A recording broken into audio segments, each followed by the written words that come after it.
in the area where Johnny Appleseed is known to have planted his grove of trees.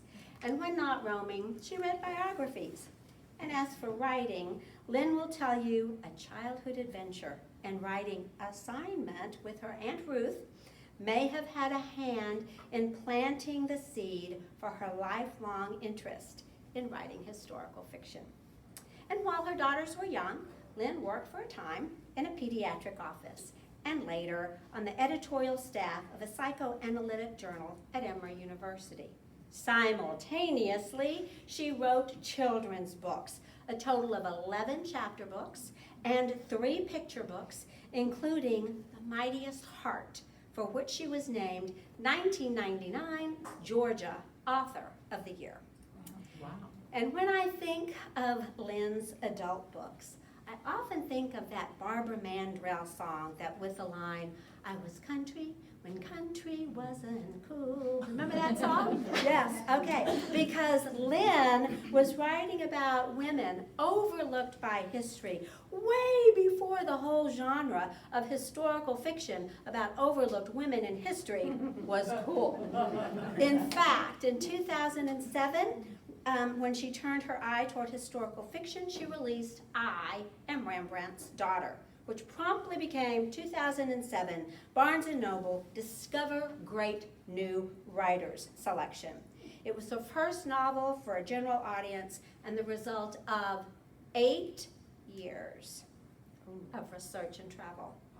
And her tenacity to get it right, to conduct extensive research, and whenever possible, walk the streets of her characters, are characteristic of all Lynn's books and are what make her stories so impactful, so memorable, so real. In fact, next book, The Creation of Eve, was released in 2010. It was named among the best fiction books of 2010 by the AJC. It was an April 2010 Indie Next selection. In 2011, she released Reign of Madness. It was a 2011 Best of the South selection by the AJC and a nominee for the 2012 Townsend Prize, the highest honor given to a novel written by a Georgia author or taking place in Georgia. Mrs. Poe in 2013 was named, okay, I gotta get ready here, a Book of the Week by People Magazine, a Target Book Club pick, an NPR 2013 Great Read, an Indie Next selection, a Book of the Month at Costco, an Oprah Book of the Week, an Atlanta Magazine named it #1 Best Book of 2013. You get the idea. So Twain's and same thing, 2015 list of accolades. Go on our website and review them. Sisters of Summit Avenue came in 2019, The Women with the Cure 2023, and in 2026, the brilliant book, When We Were Brilliant. Lynn has been called the Bronte of our day by Huffington Post. I'm not sure I could cite an accolade more impressive than that.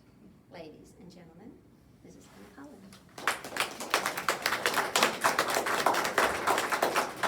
Wow. After she does that. The microphone is there if you want it. Can you guys hear me? In back? Can you hear me, Kathy? Pretty good? Okay. They're saying they can't hear. Oh, okay. Well, we'll see here. How about that? Oops. There we go.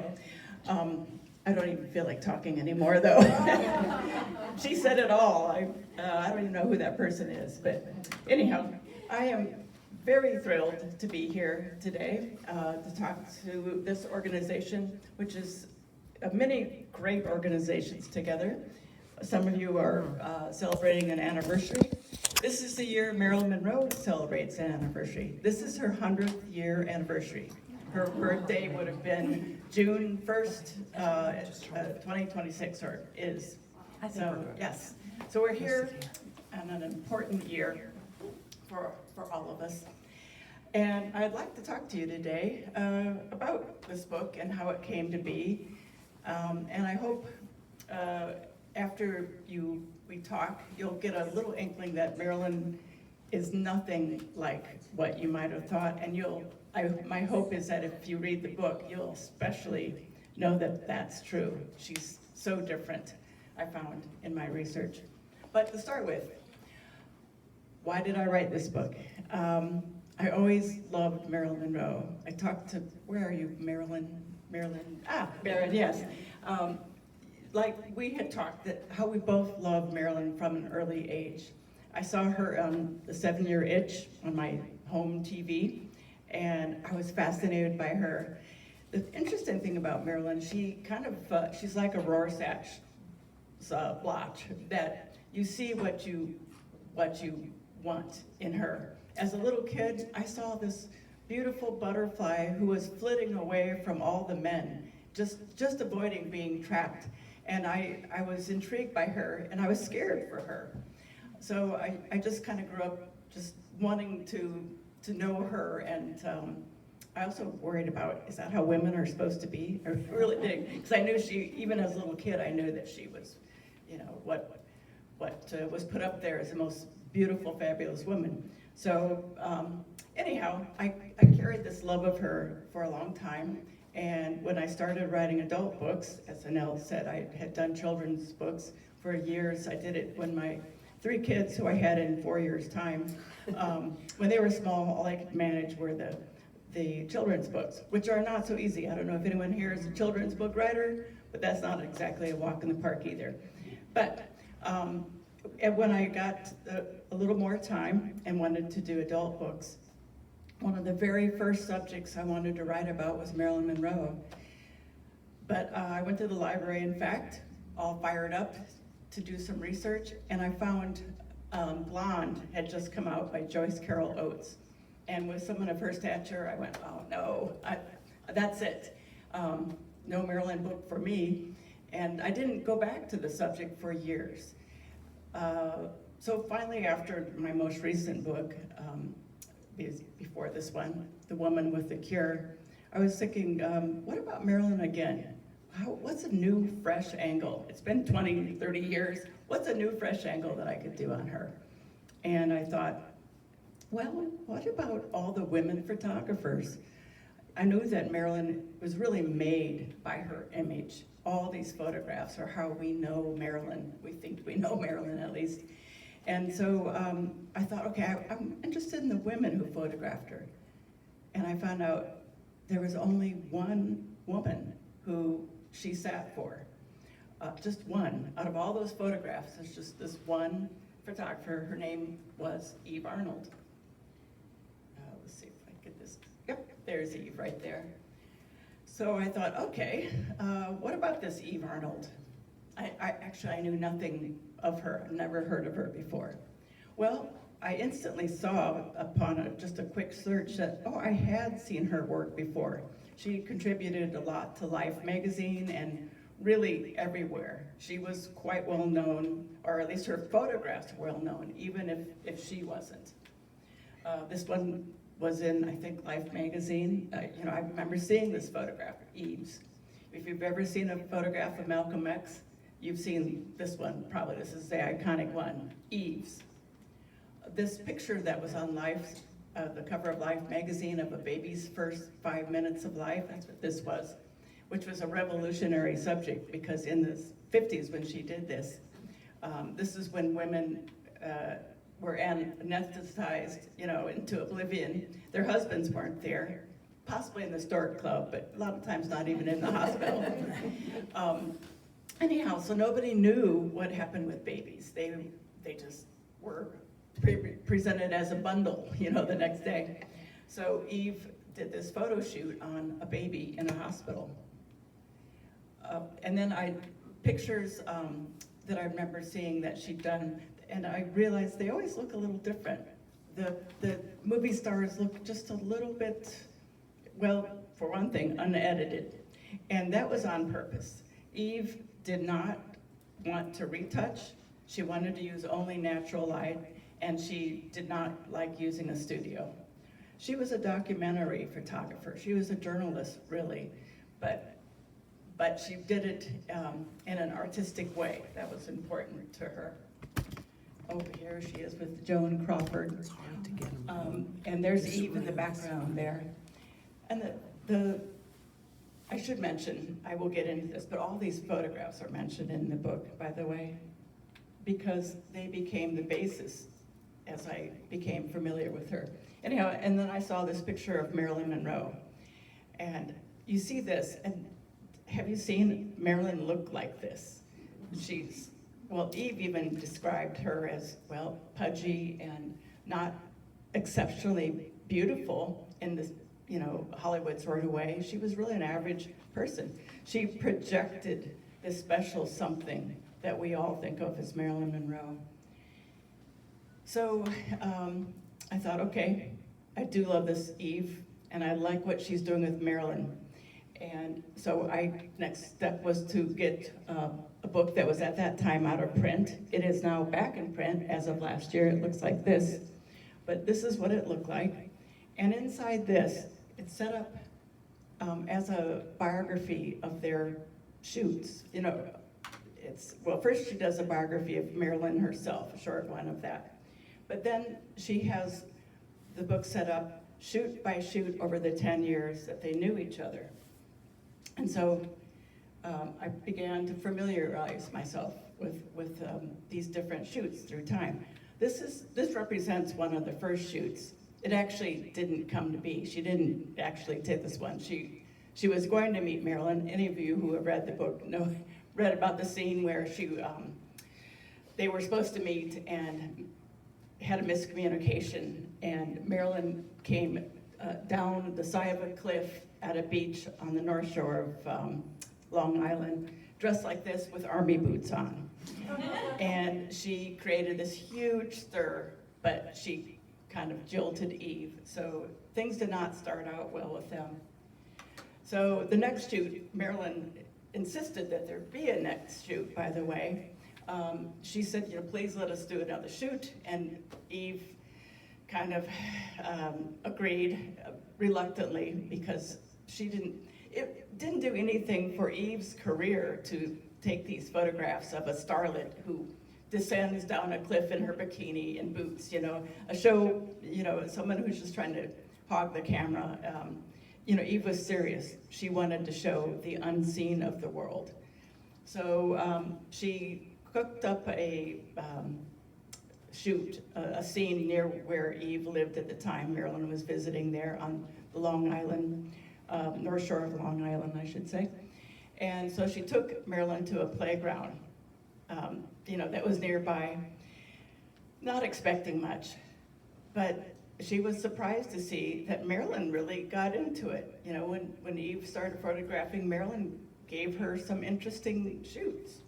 So she was kind of embarrassed when she went on to the next scene, next set for a shoot that day that was in a swamp. Her idea was that she'd have Marilyn like walking through the bulrushes, since she was to be this little sexy, wild beast. We're just gonna put you in these reeds here. She was already embarrassed that she was gonna subject Marilyn to that after seeing how much Marilyn put into the shoot on the playground. And she wanted to call it off, but Marilyn said no, especially, by the way, she didn't know it was gonna be muddy. So when she saw the mud and how this just wasn't fair to Marilyn, Marilyn said, no, I'm gonna do this. And she dropped down in the mud and started crawling through it and, gave Eve these great shoots that actually, who was it? It was a male's magazine, Esquire magazine. I mean, this really gave her a real leg up with them. They bought these pictures. But, so Marilyn, on this shoot that shouldn't have been, gave her something special. And Eve thought, this is really fun to interact with her. So the next shoot, Marilyn called Eve again. Every single shoot that you will see is at Marilyn's insistence. Marilyn wanted Eve to see her, to shoot her. So they went to Chicago. Actually, this was taken in Chicago. They were going to go to Bement, Illinois, for, it was supposed to be to open this museum, is what Marilyn was told. And this really excited Marilyn because she was trying to be thought of as a serious actress, not just a sex symbol, but somebody who was involved in the arts and in her craft. And so when she heard that a museum wanted her to open it for them, give a little speech and open it, she was overjoyed. She thought of Eve instantly and said, "Eve, come with me to bring art to the masses." And what I'm telling you, all this is true. So much of the book, really essentially all of it, I just kind of connected pieces, is true. So anyhow, Eve said, "Okay, I'll go. Marilyn's really interesting. Let's do this." So already in the bathroom of the airport, they were clicking. Marilyn allowed herself, actually she wanted Eve to just shoot her as she was. And so Eve did. But yet, even in these, should be lowly shots, Marilyn was giving something. That face there, there's something really natural about that. This is taken on the airplane as they were going to Chicago. And I love this picture because you'll note in the photos, I should say, that Eve took, Marilyn looks so young. She looks younger than you'll see her anywhere else. And we'll talk about this as you see more. But I love this one because she looks like a child here. So they were becoming friends on this shoot. This is when they were preparing for this, bringing art to the masses at a house here. And they're having fun together. And again, Marilyn lets Eve shoot her just, in the most informal way. And you could even see Marilyn, look at her feet. You could see that the shoes had really taken their toll on her feet. And she's just resting there, a couple of friends. And they were having fun together. I love how Eve noticed this shot. This was, by the way, she got to this so-called museum. There was only one piece of work in it, and that was it. I don't know how they got hold of this fertility god statue, but this was all the art for the masses. She was duped. They just wanted Marilyn Monroe to come, for these folks to see during Lincoln days, it actually was. But I love how Marilyn and Eve were playing around because Eve kind of clicked the picture of Marilyn checking out the fertility god there. It's just kind of typical of them. They're just playing around. But Marilyn was a good sport. After she found out that she was not bringing art to the masses, that it was really a sham, she mingled with everybody. Eve was seeing, this is how Marilyn is. She's really one of the people. She loved people. This baby in diapers, but she just loved people of all walks of life. But Eve found something else on this shoot. Marilyn was really ill. This is something that blew my mind and really shaped my story as I wrote about her. Marilyn had endometriosis, and she was in pain a lot, and it affected her fertility. Marilyn really, really wanted to have a baby. She was abandoned as a toddler. Her first memory actually is of her grandmother trying to suffocate her with a pillow. Her grandmother and her mother were mentally ill.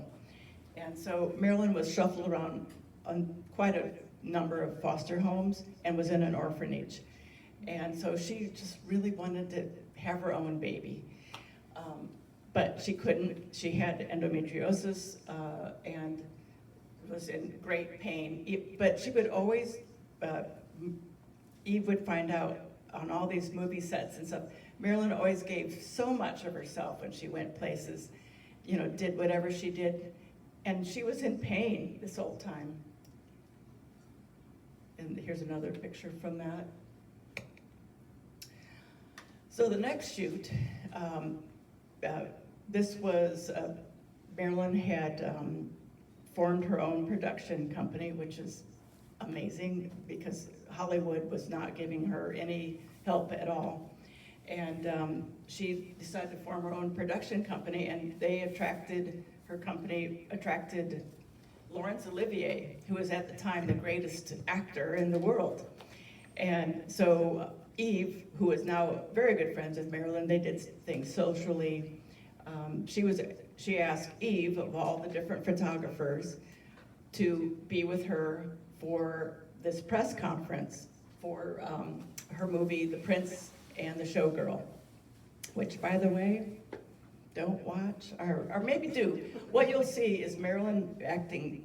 She was very serious. She was a method actor. She took a lot of classes in New York. She went to the actor's studio. And she was very serious, and here she is. It's a comedic role, but she's adding some real depth to this role. She's amazing. And here's Laurence Olivier. He's in a different movie. He's trying to be funny, but he's really stiff and weird. So just seeing them side by side in the same movie doing like two different things, it's really strange. But anyhow, this was the press conference for it. And Marilyn was very much impressed and daunted by Olivier. And before she went out there, she invited Eve, of course, and she was talking to Eve back in the green room, and she said, you know, I don't know how I'm gonna stand up, how I'm gonna look next to Laurence Olivier. And Eve had just done a photo shoot of Rocky Marciano, who at that time was the world's heavyweight champion and boxing champion. And so she told Marilyn something she had learned from shooting Rocky Marciano. His coach had said, if you have something that's different, and perhaps even negative, but it's your difference from everybody, you work that. You make that double. So Rocky Marciano was really short, shortest boxer out there. And so his coach said, okay, you're short, get shorter. And what Rocky Marciano did was crouch and punch up. And that was how he won. So Marilyn was telling Eve this, lean into whatever your difference is, whatever's special about you, lean into that. So Marilyn says, got this, just watch me. She literally said, just watch me, to Eve, as Eve reports in this book. And so she went out there to this press conference. There were reporters everywhere. And she had on this spaghetti strap dress. And she took like one question and leaned forward and pop, the strap broke. And there was bedlam in that room after that. And she had that room totally eating out of her hand from then on. Now I wonder what Eve thought about that, because is that all Marilyn thought she was? You know, it was always such a balance for Marilyn. She knew to use her body, that's what got her in, but yet she was a serious artist. So that always is a battle she had. But this photo here, I feel like it's from that same event, the press conference. I feel like Eve caught Marilyn in her special essence. Here she is in the crowd. Everybody's dark and drab, and she just is like, there's a candle. You know, there's this inner light, and she's pushing forward like she's going across the finish line. You know, she's a fighter. This picture shows you that she is a fighter, and I think I said in the scene that she's a unicorn amongst horses. She was different, and I love how Eve caught this there. The next scene was at the set of The Misfits. Once again, Marilyn asked for Eve to come shoot her there, and they spent months together. And it was important. It said a lot, actually, about their relationship that Eve was requested by Marilyn, because this was really one of the hardest times in Marilyn's life. Her marriage to Arthur Miller was breaking up. She really was trying so hard to be taken seriously. And so this movie was supposed to be a chance for her to really show her chops. And so Eve was there recording all this, recording what this meant to Marilyn, what was behind the scenes. And as she did it, you see a Marilyn, once again, you don't see anywhere else. You don't even look like her in some of these photos. I'll get to one in a minute, but that is outstanding for that reason. But the set was weird because everybody was all touchy-feely. There's so many pictures of everybody just kind of just clinging to each other. They were all kind of flipping out here because I think Marilyn, they all got her energy. Oh, and that's anybody who's read the book, that's Whitey, the makeup artist. He's really important to her. And this shows you a scene in the book, and Arthur Miller wrote this movie. It was supposed to reestablish his stature as the American playwright and screenwriter. And meanwhile, it was sort of, he was torturing Marilyn with it. He kept changing the lines because he was so insecure about the whole project that he changed her lines several times a day, which totally unglued her. And the scenes, it was just so inhumane to be where they were. They were in the desert outside of Palm Springs, outside of Reno. I was in Palm Springs recently, which is not that far, and there was a heat wave there of 115. And being from here, I said, oh, you know what, it's not humid, it's that dry heat, it's not hot. I found out, yeah, it's really, really hot, really hot. And they had 115-degree days. And so there they were out in the desert. They just would have like a little tent overhead, which did nothing. They roasted. And in this scene, the local kids had been asked to collect all the beer cans in Reno, of which there are many, and for a penny. And they piled them up there. So here we are in the desert for this scene, which, by the way, was the most important scene in the book. Marilyn had this long, Marilyn and Montgomery Clift had this long scene. It's supposed to be a record-making take. Is the longest take to date. So here they were, hot as Hades, and there's big stinking pile with flies. They're being sprayed here. Poor Montgomery Clift. They're being sprayed for the flies, and yet Marilyn's got to deliver the best of her life, and she did. If you watch the movie, she did. But Eve was there recording what was going on. Arthur Miller was, well, I wrote scenes around this because I felt like he was just being a real toad. I was trying to find good words. Toad is what we're gonna go with. Anyhow, he pushed her around. There's a scene where she was dancing with Montgomery Clift, and he gets out there and says, no, dance like this, you know, and this scene, I wrote a scene about this in the book too, you know, he's like, they're broken up.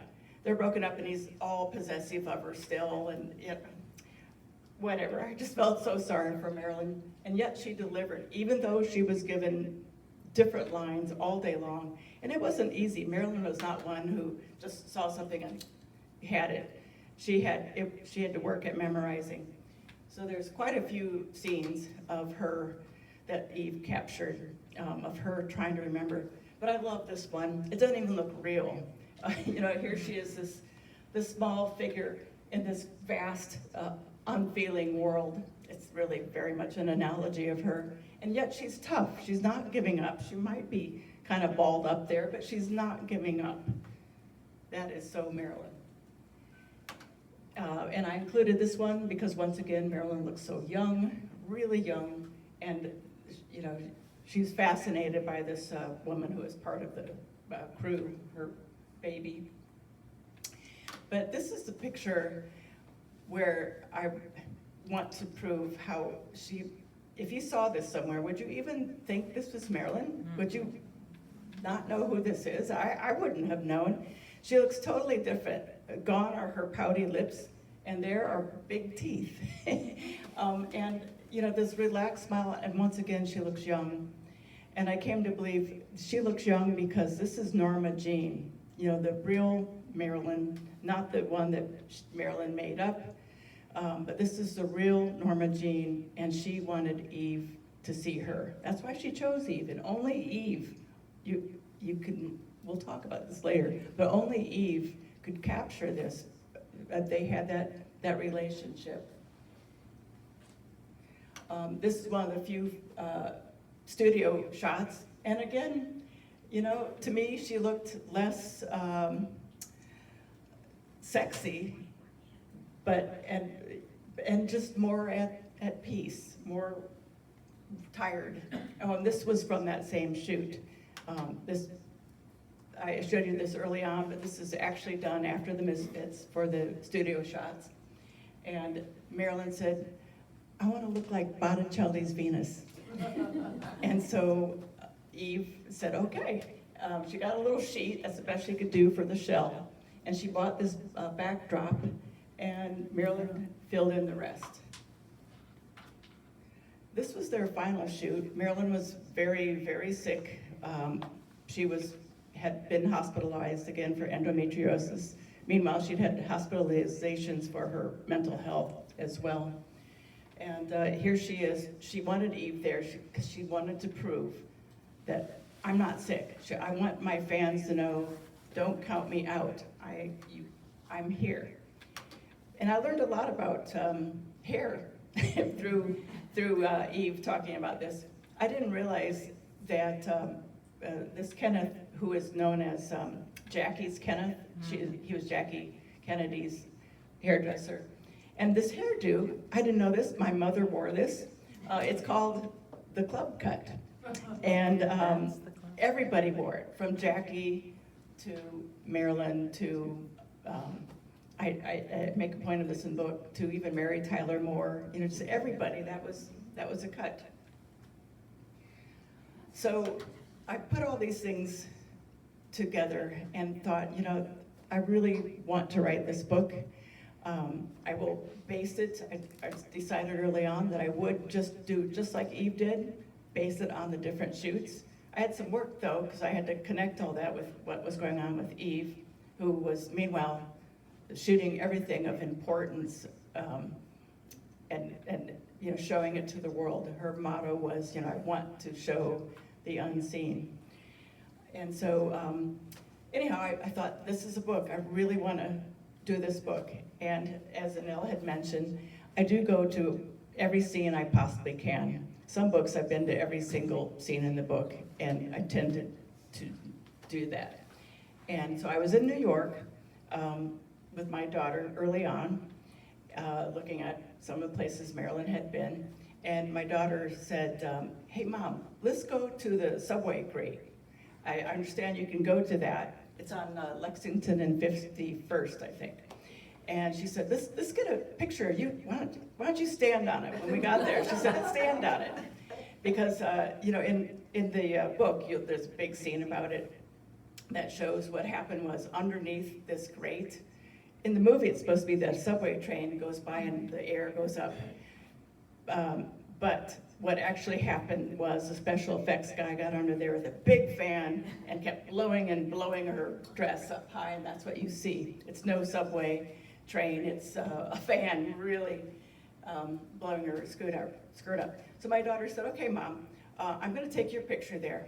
And it was a summer evening. It had gotten a little cold, so I had on this long, long sweater coat, lightweight. And it was very still that evening. It was very New Yorkish. The air gets really heavy there. Heavy, still, full of exhaust. And she says, okay, stand on the grate. Here I am with this long coat. And out of nowhere came a breeze. And it was the freakiest thing ever. I'm laughing about it because what was going on? Notice my hair is not blowing. Nothing is blowing. Nothing. There was nothing coming from below. It was just all of a sudden right at my tail, you know, the tails of my coat length, they were being whipped around. And I'm so glad Megan got a picture of it because it was an unreal moment. And when, you know, then it stopped and my coat went down and Megan said, Mom, Marilyn is with you. And, you know, I really took that to heart. And as I wrote this book, I felt like I really needed to do my best by Marilyn and Eve, but I really felt like I owed this to Marilyn. And I felt like she guided me too, to the point where it got a little nutty, you know, she got so in my head, I felt for her so deeply. And same for Eve. I've recovered, but, but for a while there, really, I was them. So, it's time for a quiz. You know, I had talked to you about how Marilyn's photos looked so different at Eve's hands than any other photographer, and we're going to take a little test to see if you can see why that is. So in all these photos, if you'll tell me if you think it's either Eve who took the photo or someone else. So for this one here, Someone else. and why do you say that? Her hands are covered.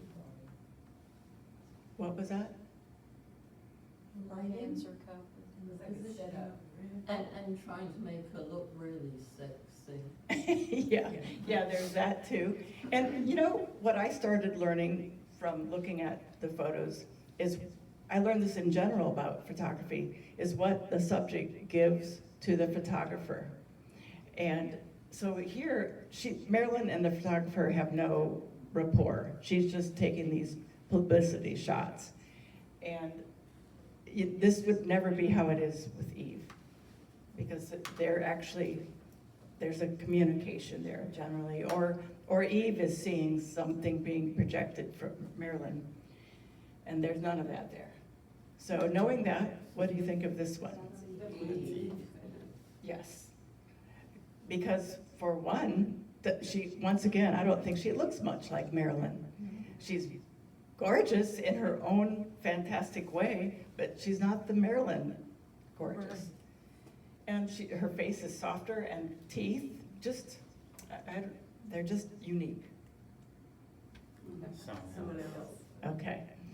Yes, and that someone is, if anyone has read the book, you will know of Gordon Parks, who is one of my heroes, always has been, and I found out that he and Eve actually had ran in the same circles, and in fact did many of the same subjects, and the way their pictures turned out were often composed or looked very similar. So she had kind of a connection with Gordon that I worked as a novelist in my book. And I imagined this picture for one of my scenes. And so you could see she's giving something different to Gordon. And really, I only saw her look quite like this, that kind of hard look, only to Gordon. And I have my theories about that in the book, that she let Gordon see the tough side of her, because he would understand. And I talk about her being a dirty girl. She refers to herself as a dirty girl. And she doesn't mean like dirty, like sexy dirty, you know, like that kind of dirty. She means that people think of her as dirty. And I imagine in my book that Eve felt that way too. She grew up impoverished and didn't even have shoes to wear to school and things like that. And I got that. The dirty girl part is when I was a kid growing up in Fort Wayne, Indiana. It's a blue-collar town. And I remember in my elementary school, when I was really young, there was this one girl who came to school kind of in rags and smelly. And I thought, dirty girl. And only later did I realize she was not a dirty girl, she just was poor. And you know, I had judged her like that, and that's how I imagined people judging Marilyn, and Marilyn feeling that. I know it hurt her to be laughed at in her orphanage jumper and, you know, misshapen sweaters and things like that. So that's an important theme in the book about dirty girls, that, you know, to overcome that. And they're not necessarily dirty, they're just impoverished. Okay, Wow. This one. It's sort of a trick one, which we'll talk about. Who do you think? Marilyn or someone else? Eve? Yeah. And I can see why you say that, because if you read the face, she's giving something. Once again, there's not like a flatness. She's working with that photographer. And that photographer was Milton Green, not Eve.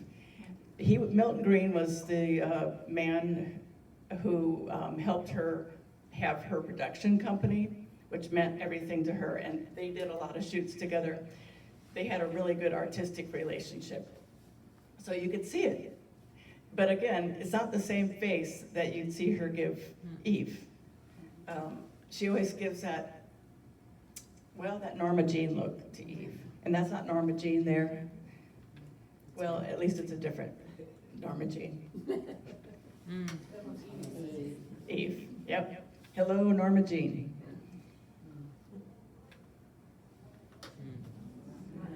Yep, yep, you're getting good. You instantly see Is that. that the Gordon Parks? Or Oh, this one? No, this isn't Gordon. You know, it's one of the few, I don't know who did this. I should Google it and find out. I think it's the one that Andy Warhol did all his, silk screens from. But it's not Marilyn, or excuse me, it's not Eve. She's giving her Marilyn thing. That's what she wanted to give there.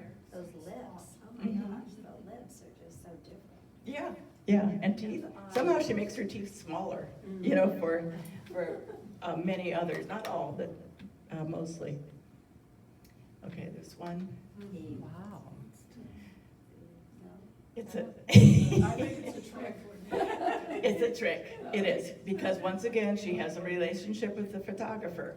It's Milton Green again. Oh. So you're getting something fresh and real, but not exactly what you get from Eve. And Eve, by the way, I have her in the book being a little bit jealous of those and made her want to try harder with Marilyn. This was early on because she saw that they had a good artistic thing going, Marilyn and Her Milton eyes Green. look beautiful in that, Yeah. with the shirt. Yeah, she looks different there. Okay, this one. Oh. If you've read the book, you know what the scene is. It's not Eve.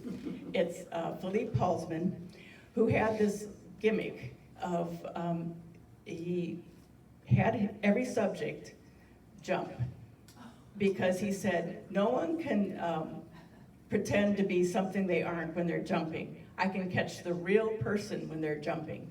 And so he told this to Marilyn Monroe, who was like, oh no, because she's very controlled with her photographers. And so she did not want to give her real self to him. So you could see that she was all balled up. And in fact, before that, there was this one, she wouldn't even jump till he jumped with her. And his little gimmick didn't work because look how clenched she is. I mean, does that look like a real person to you? Yeah, I've never seen anybody look so uncomfortable in my life. But it was under the threat of I'm gonna photograph your real self, and she didn't want to give it to him. It's gotta be. Yeah, it's Eve.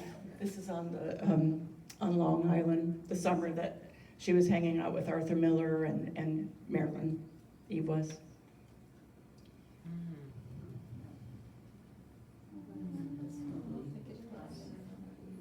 Yeah, not Eve. Again, the face is closed. She's having fun giving a Marilyn thing here, but she's not giving Norma Jean, that's for sure. This one. I think that might be. This is another trick because she has a relationship with this person, an artistic relationship. This is Henri Cartier-Bresson, who was Eve's mentor, and he really looked deeply at his subjects. I mean, he was really a wonderful photographer, and he really respected Marilyn, and he thought that she had this special essence, that she was, he called her la femme éternelle, which this is a woman who people can't get enough of looking at her because she's not of this world. Her beauty is beyond this world, and she has an essence, her way of talking, everything is so special. People are mesmerized by her.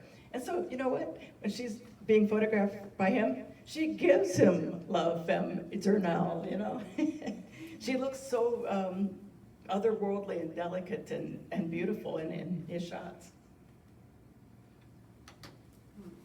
Could be. She looks young. She does look young there, because her guards down. This is by Richard Avedon, Oh, wow. and this is a gotcha picture. This was during a shoot, it was an all-day shoot, and at the end of it, he was messing with his cameras or something, and he looked over and he saw Marilyn looking like that. She was exhausted. But he snapped her picture and it was widely distributed, and everybody said, look at Marilyn, she's disturbed, she's, she's beaten. And it was just, she was tired and she wasn't giving anything. And I feel like, I know this, in fact I don't feel like it, Eve would never, you'll never see a shot like this from Eve, where she looks like she wouldn't want to be seen. So that's how you know it's not an Eve shot. There's the teeth. Yeah, the teeth are, though sometimes the teeth do slip out in other ones, but yes, the teeth, the young face, that smile, it's not just the teeth, but that smile is just so honest. Yes, yeah. I can't get enough of these pictures of her. She just looks so inviting, so friendly, and that was their relationship. It was a joy to write about them, it really was.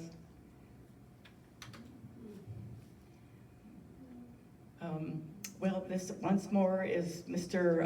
La Femme Eternelle, and she's giving it again to him, Henri Cartier-Bresson, if I'm not messing up. My French is bad, non-existent. Anyhow, yeah, she's giving him something special too, but it's not Norma Jean.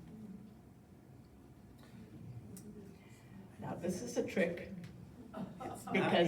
Because there's teeth, Right. but it's Not easy. not easy. Shilling Her eyes Shilling look or large. something like that. I don't know who did this one. You've seen it? You know Yeah. who did it? Yeah, I think it's something like Shilling. I've got the book. Oh, it's at, he did some at the end of her Correct. career. In fact, Eve was angered by him, which I'm always on her side, because he after Marilyn was dead, published a bunch of pictures that Marilyn did not want published. In fact, he had a lot to do with why Eve did not publish her pictures of Marilyn for 25 years after Marilyn died. Because Marilyn saw his pictures, the ones with all the holes in them, she had messed up the proofs. There's X's, holes, which make her look even crazier. It was a crazy shoot at the end. He got her really drunk.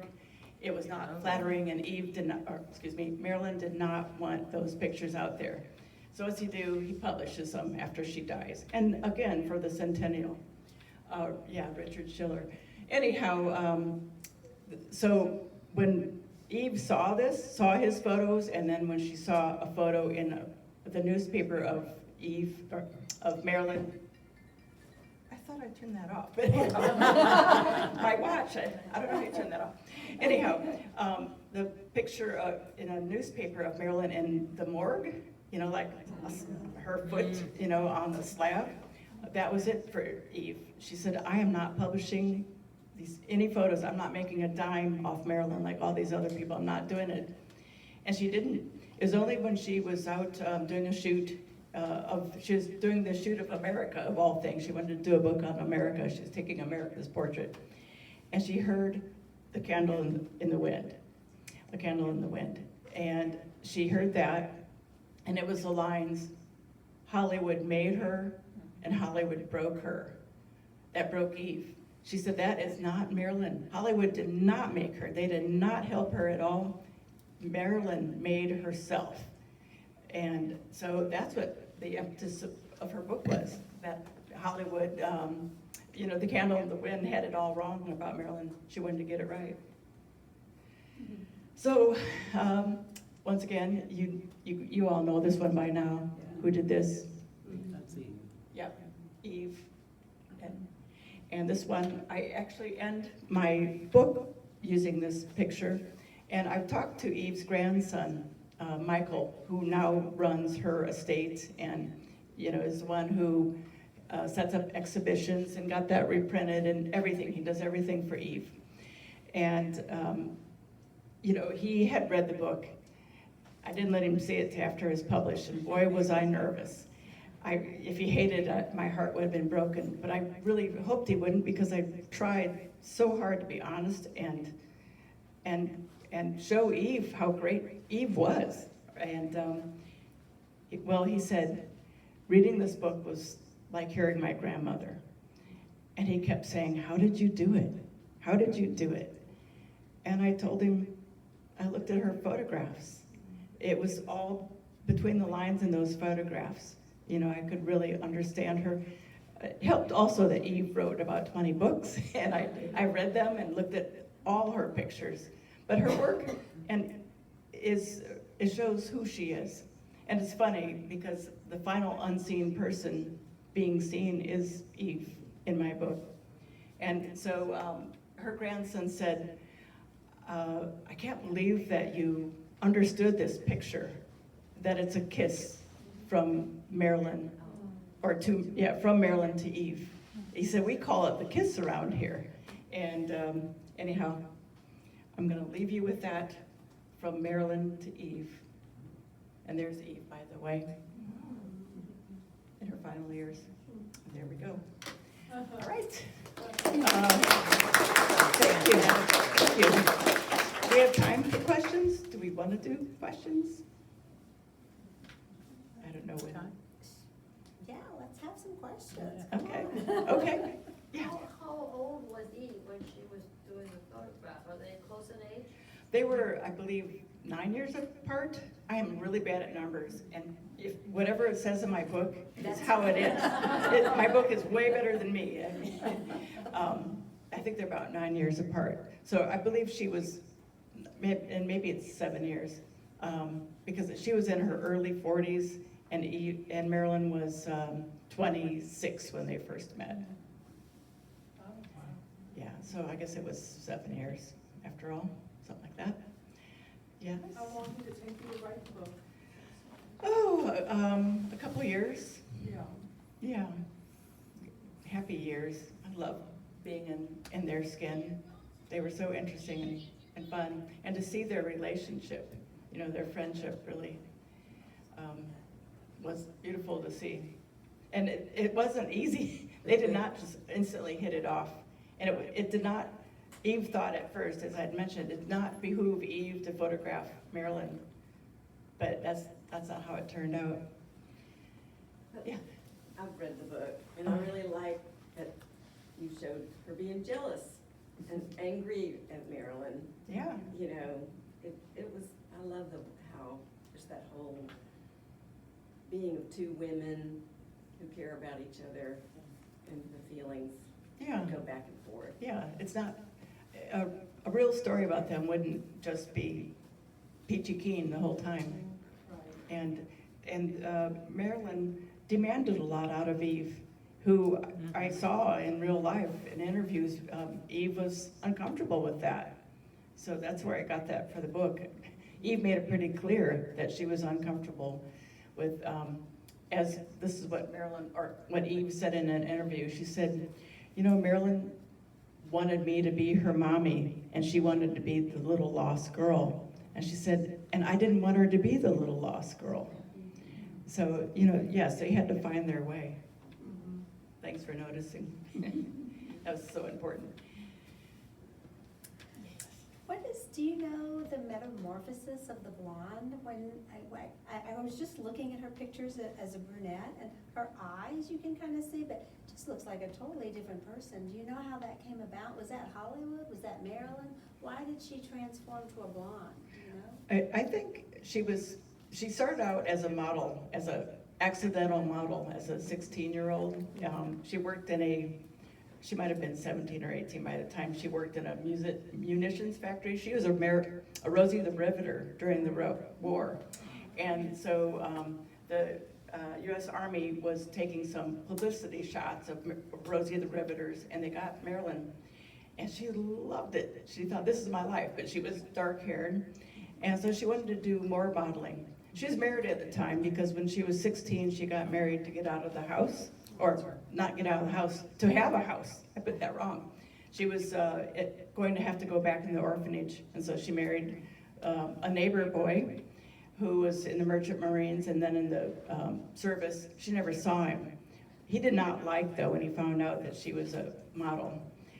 But she said, this is for me, because I have something special, and I'm noticed. And then she really quickly thought, I should be an actress. And so early on, the studio that had her wanted her to change her name, and also wanted her to change her hair. First, I think she started out reddish hair. That didn't last long. And then she did the blonde.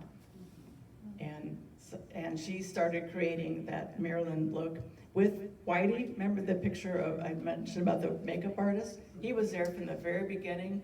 She told him what she wanted, and together they created this Marilyn. Marilyn is so not real. Marilyn is Marilyn, and Norma Jean is separate. And I think that was really, really hard on Norma Jean to keep up, that pretense all the time. Yes. Was it a romantic relationship or what? Between Eve and Marilyn? Mm-hmm. I don't believe so.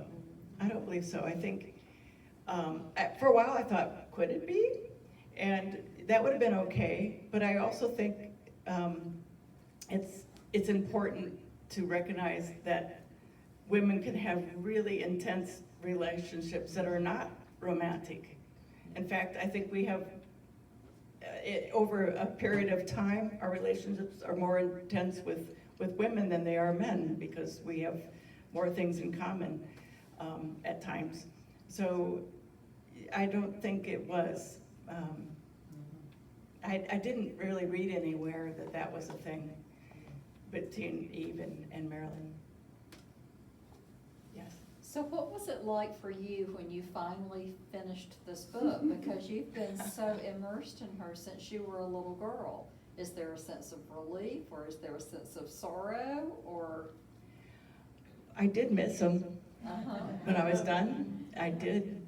And I feel so strongly toward them. But I'm already starting another book and trying to get into that. It's going to be hard, though. Just like Eve, her whole life said, I tried my whole life to find a subject like Marilyn that, excited me so much, that we had so much energy together. In fact, that's where I get the title. She talks about that. She says, when we were together, it was like you didn't know who started, who led, where one of us began, where one of us left off. We were just one, playing off each other, and we were brilliant. And that's where I get the title. She actually said that. So it's so fun to be part of their brilliance, to feel that. And I do miss it. And your next book? Yeah. Well, you guys, it's not under contract yet. So if I tell you, can you have amnesia the minute you walk out of this room? What's that? Oh, but I can. Oh. Good point. Oh, you know what? I'll tell you guys when that's off, okay? Because you know what? I might jinx it, and it may not, my editor may not like it, Right now, I'm crazy about it, and it helps take the sting away from not having my beloved Marilyn and Eve. And don't worry, because most of us forget quite easily.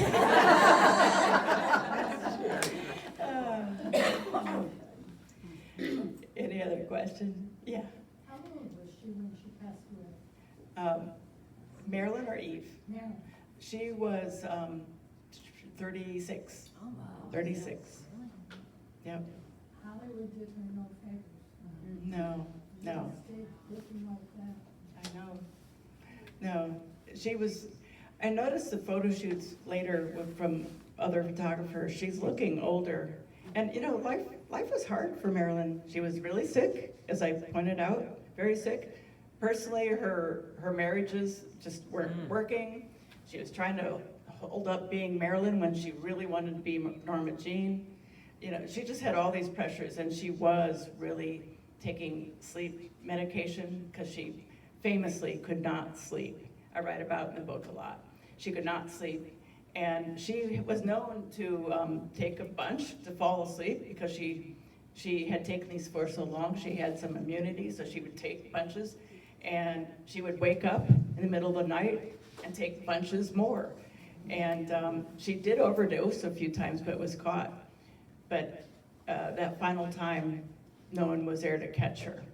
But Eve says, and those I think who knew her best say she didn't try to kill herself. That was not intentional. In fact, she had bought some furniture that very day, you know, and had all these plans. It was a horrible accident. So don't believe any of the conspiracy theories. There's nothing to them. Though she did have a relationship that was not deep with Kennedy, both Kennedys. Read all about it. That's a great. Yes. In closing, I would just like to tell you, Okay. I finished this book about 2 hours ago. Oh, my And I goodness. sat there and I wept. Oh. Thank you. Those women, Marilyn and Eve, were not the only brilliant ones. You did this brilliantly. Oh, my Oh, God. wow. I'm gonna leave now. Thank you. And I guess the camera so we can hear the next part.